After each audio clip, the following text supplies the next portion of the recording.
नमस्कार।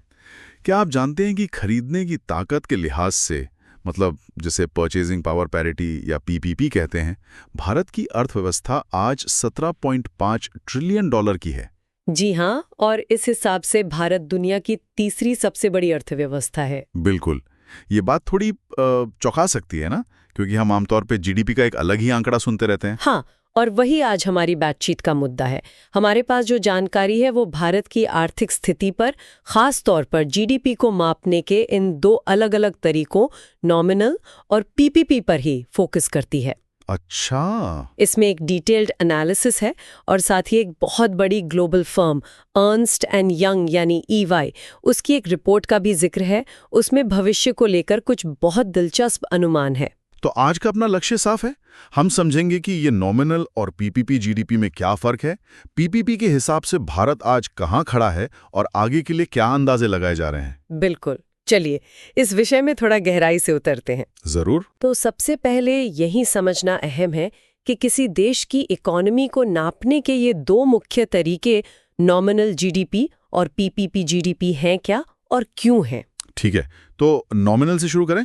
शुरुआत में वो पिज्जा वाला उदाहरण था, वो काफी अच्छा था समझाने के लिए। हाँ, वो उदाहरण इसे काफी सरल बना देता है। जैसे मान लीजिए अमेरिका में एक पिज्जा शायद 800 रुपए का है हाँ और भारत में वही पिज्जा 200 रुपए में मिल जाता है। जी, तो नॉमिनल जीडीपी की गिनती में क्या होगा? अमेरिका की इकोनॉमी में 800 रुपए जुड़ेंगे और भारत की में 200 रुपए। एकदम सही। नॉमिनल जीडीपी बस बाजार में जो कीमतें चल रही हैं उसी पर आधारित होती है।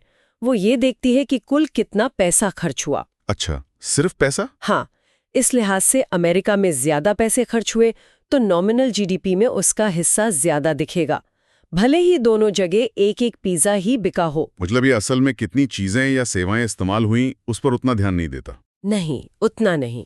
ये उनके मॉनेटरी वैल्यू मतलब पैसों में कीमत पर ज्यादा फोकस करता है।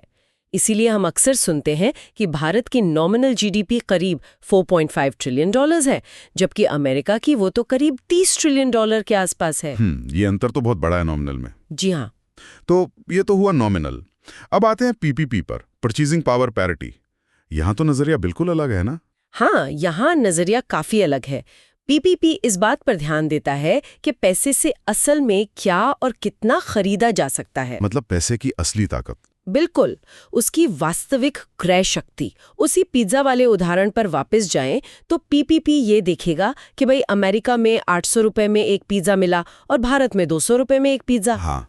मतलब दोनों देशों में एक एक पिज्जा का इस्तेमाल हुआ।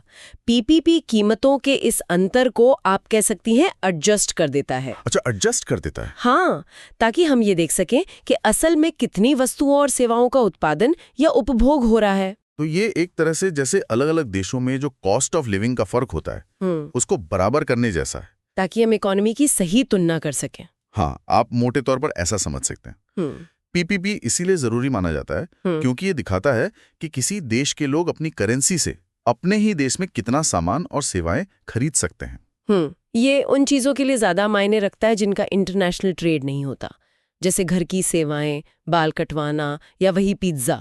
हाँ, ये चीजें तो देश के अंदर ही होती हैं ज्यादातर। बिल्कुल। नॉमिनल जीडीपी तो एक्सचेंज रेट से बहुत प्रभावित होती है, जो रोज बदल सकती है। पीपीपी शायद लोगों के जीवन स्तर और देश की अंदरूनी आर्थिक गतिविधि की ज्यादा स्थिर और कह सकते हैं ज्यादा सच्ची तस्वीर देता है।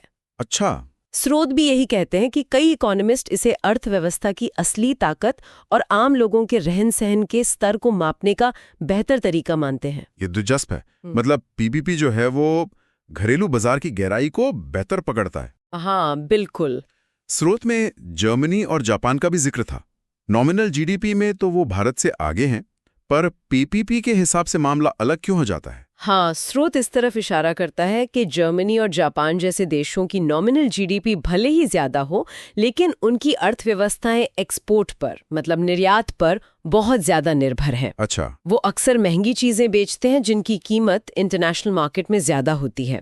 लेकिन जब हम पीपीपी के नजरिए से देखते हैं, जो घरेलू खरीदने की ताकत पर ज्यादा ध्यान देता है, हाँ, तो भारत जैसी बड़ी आबादी और विशाल घरेलू बाजार वाली अर्थव्यवस्था ज्यादा मजबूत नजर आती है। यानी घर में ही बहुत खपत है।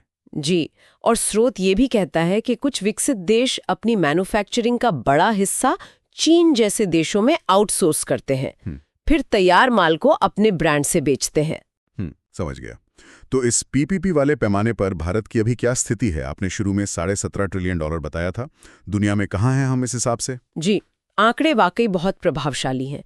भारत की पीपीपी जीडीपी लगभग $17.5 ट्रिलियन है और इस आंकड़े के साथ भारत आज दुनिया की तीसरी सबसे बड़ी अर्थव्यवस्था है। तीसरी? ये जानना बहुत जरूरी है। पहले और दूसरे पर कौन है? पहले स्थान पर चीन है। स्रोतों के मुताबिक उसकी पीपीपी जीडीपी करीब 40